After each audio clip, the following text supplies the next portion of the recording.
Cooking and traumatic TV. Are you or someone you know addicted to television cooking shows? Chopped, Cupcake Wars, Worst Cooks in America? Love them or hate them, they've had a significant impact on American home cooks. We'll talk about that and much, much more today on Bending the Spoon. But before we get to that, I'd like to remind you that if you like recipes, go to bonicellicookingclub.com and sign up for my email list and check out all of the options of participating in the club. And if you like what you hear today, hop over to podchaser.com and leave Bending the Spoon a positive review. Also, for the video version of this podcast, subscribe to Bonicelli Cooking Club on YouTube. Now, let's talk about cooking and traumatic TV.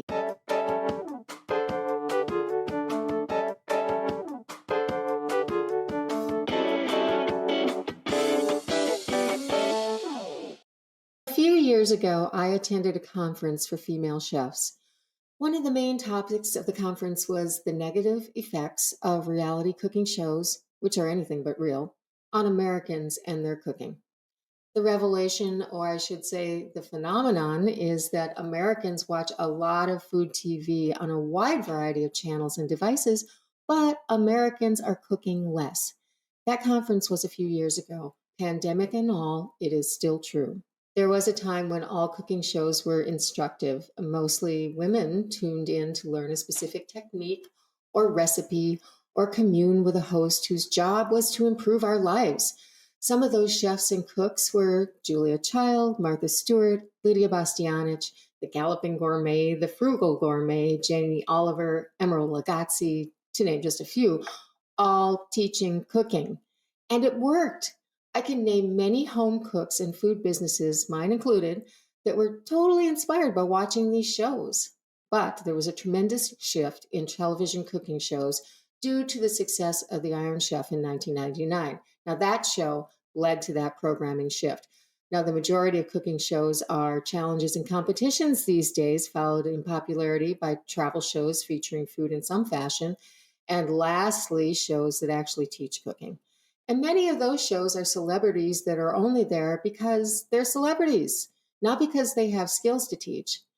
Food television is making big, big money, turning the kitchen into a very stressful place. So here's a list of top new and returning shows in 2022. There are lots of lists out there that vary somewhat, but the mix is similar, and I picked this one.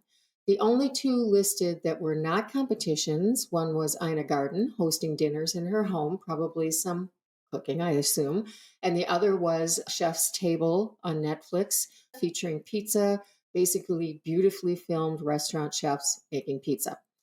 For competitions, I'll list them. Next Level Chef, chefs facing unique cooking challenges in a culinary gauntlet to be the world's newest superstar.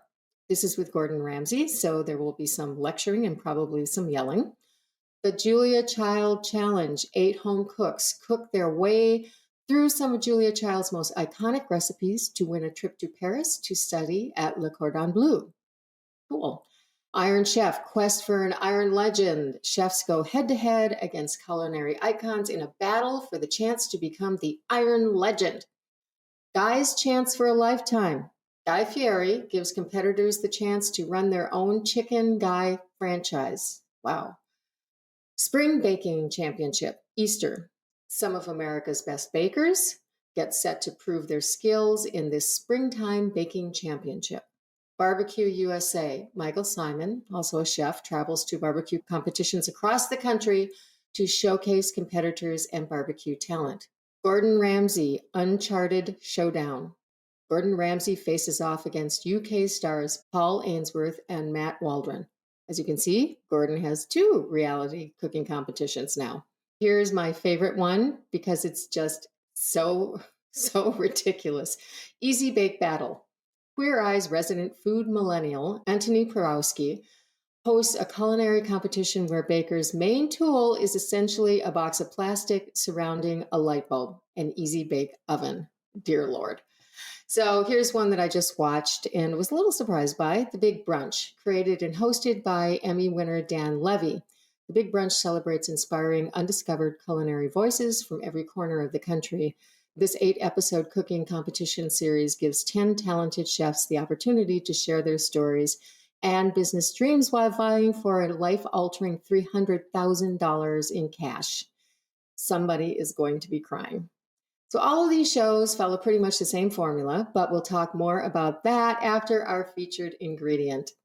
This week's featured ingredient is sun-dried tomatoes. Sun-dried tomatoes have a distinct, rich, deep, almost piquant flavor that is a great addition to pasta dishes, meat, poultry, fish, vegetables, and even breads.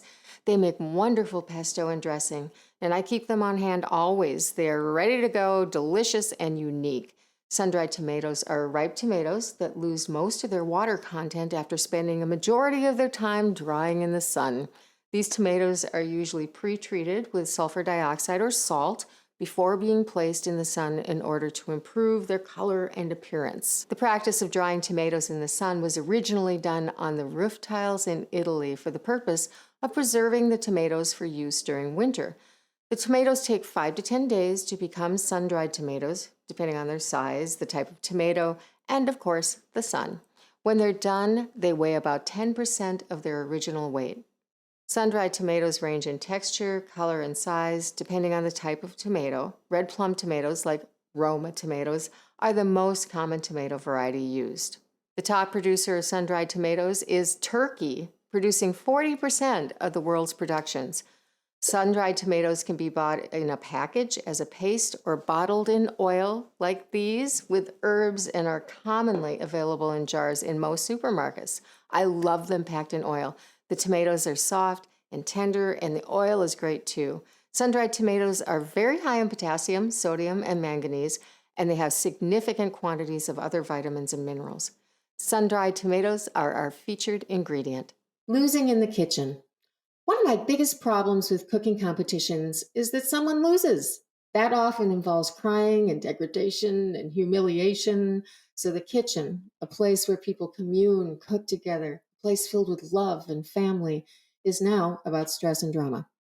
And don't tell me that's what commercial kitchens are all about. Chefs work very hard to control and eliminate stress because cooking for the public in and of itself can be really stressful. Let's talk about some of the formulaic elements of these shows and the fact that they are all manufactured false reality, designed for drama and conflict. In fact, they are so manufactured that the winner may not have been the best and the losers may not have deserved to lose. It's all rigged. Most shows start with the big prize, in other words, how they bait their chefs and cooks into the room to suffer or be exalted, and then the ridiculous reveal of ingredients or focus of the dish. But here's the thing. The contestants know what they're going to cook. They have to get the ingredients together and have the proper equipment. I really love it, though, when everything magically appears, a completely bare kitchen to bustling and full of equipment and food. Here are a few backstage facts I found in my research. The backstory and the confessional cut-ins are recorded after the fact and are at least semi-scripted or coached by the producers. Remember, drama. Even though the shows are supposed to be in real time, time is compressed because it has to be, because cooking different dishes takes different amounts of time. So, everyone finishing within seconds of each other? Probably not. There are retakes because things get missed and they have to show the interesting cooking moments. The emphasis on competition and the necessity to create personal animosity and emotional instability is built in, which completely obscures any real cooking and real cooking chops. Now, celebrities, celebrity chefs, and restaurateurs are often terrible judges. Celebrities don't necessarily know anything about food, and who knows what any of them are drawn to or why. If nothing else is real, why would their opinion be? And I ask you, doesn't everyone want their grandmother's bread pudding recipe ripped apart on international television? Also, here's a fact. Tasting over time and multiple dishes results in fatigue, and so does drinking. I find it particularly annoying when the judges sip cocktails while the contestants are scurrying around the kitchen, burning things and having their meringues break. Oh, and it's also really helpful for the judges to go to their station and ask questions while the chef is under a ticking clock. So let's see if we can just break their concentration and make things really fall apart. Now, makeover shows like Kitchen nightmares often put the businesses they are making over out of business. They are set up to fail, and fail they do. Now, granted, some of these restaurants probably needed a large infusion of cash and long term coaching, not just TV episodes worth of help, but creating the drama and finding all sorts of food safety violations, a horrible menu, disgusting carpeting, and then rehabbing a space on a shoestring budget overnight, making a troubled feuding staff cook an unfamiliar menu with no time, and then having all the patrons show up at once does not a successful restaurant make.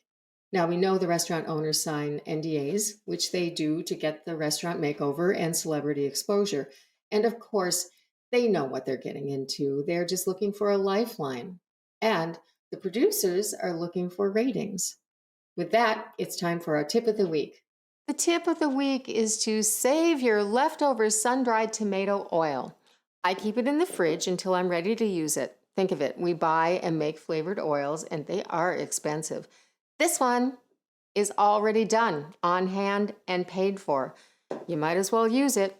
You can saute your mirepoix for soups and other dishes. Saute chicken breast, use it to drizzle over fish, to toss in your pasta, and to make pesto. Use it anywhere you want extra flavor, and you're going to use oil. But I have to say, my favorite way of using leftover sun-dried tomato oil is in a simple homemade salad dressing. So here is my go-to recipe. 1/2 cup strained sun-dried tomato oil, 1/4 cup red wine vinegar, 1 teaspoon of Dijon mustard, 1 teaspoon of freshly minced herbs, 1 clove of minced garlic, kosher salt, and freshly ground pepper to taste. Feel free to play with the ingredients, particularly the ratio of vinegar to oil and the amount of Dijon and herbs. Make it your own. The tip of the week is save your leftover sun-dried tomato oil. You are listening to Bending the Spoon, the podcast dedicated to making you a better cook. I'm Chef Laura Bonicelli, and I want to remind you that if you like recipes, go to bonicellicookingclub.com and sign up for my email list and check out all of the options of participating in the club. And if you like what you hear today, hop over to podchaser.com and leave Bending the Spoon a positive review. Also, for the video version of this podcast, subscribe to Bonicelli Cooking Club on YouTube. Now, back to our episode. You can't be a chef without being asked to compete in a cooking competition. I have only done one, and it was absolutely awful. I agreed reluctantly to do this for a local farmer's market, me against another chef, totally doing something that I fundamentally disagree with because I believe that food should bind people together, not separate them, and not be used to outdo another person. And I truly believe that the adversarial format is negatively impacting cooking in America. But I agreed, mainly because the market sponsor had put a lot of money into the event and they couldn't get anyone else. Needless to say, I hate to tell you, I lost, which didn't help my already terrible opinion of cooking competitions. So this competition was outside, live in real time, and it was 90 degrees in the shade. At one point, I literally thought I was going to pass out. Now, that was before the competition started. Once we got up and running, though, we did well, finished on time. My niece assisted me, and she was amazing. Our prep was well done. So, other than not winning, because even though I don't like cooking competitions, I, of course, wanted to win, I was satisfied. But here's the cool thing. I had a conversation with a chef that did win when we were done, and he told me that I had cooked with my meal delivery service for his family during a very, very difficult time. He thanked me and told me that he loved my food. Now, I wouldn't have had that conversation without that competition, so maybe that's why chefs do them. Even if they don't win, they hope there will be an unexpected bonus, and for me, there certainly was.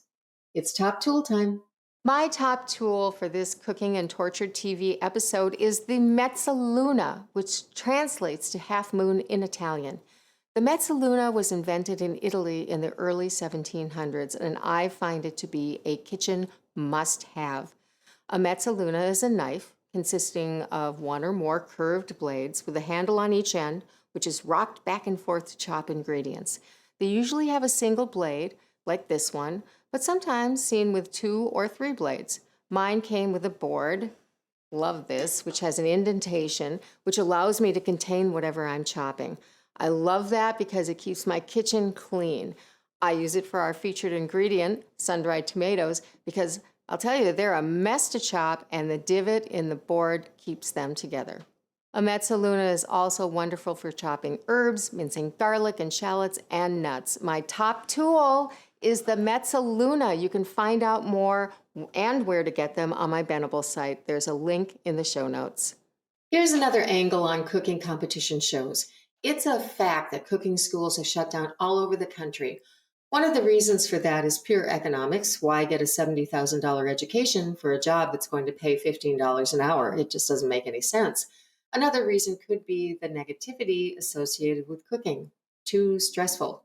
I mentioned the chefs conference I attended. Many chefs, myself included, found that many of the potential employees we interviewed that did go to cooking schools were more interested in achieving fame by entering competitions because they watch competitions, and also it's become a part of the educational system. So, more interested in that than they were interested in actually working in a restaurant or commercial kitchen. So, the kids that are paying the $70,000 want to be famous chefs without doing any of the grunt work. And they're probably hoping they'll win a $300,000 competition and get their own free restaurant with a bunch of free publicity. The truth is that cooking for a living is hard work, and most of the people doing it don't become famous. Usually they just love food, and they found a way to work with it and still love it. When the underlying message of most of the cooking television we watch is one of failure, loss, despair, with a little humiliation thrown in, why wouldn't we rather be entertained by it, watching someone else go through it rather than do it ourselves? That's it for this week. Next week's podcast is called The Importance of Holiday Cooking Traditions. Till then. Thank you so very much for listening to this episode of Bending the Spoon. If you like this episode, or if you think someone else would find it useful, please leave a review on podchaser.com. And if you have any questions for me, find me on Instagram or YouTube, or go to bonicellicookingclub.com and leave me a message. Thank you, and go and make some magic in your kitchen.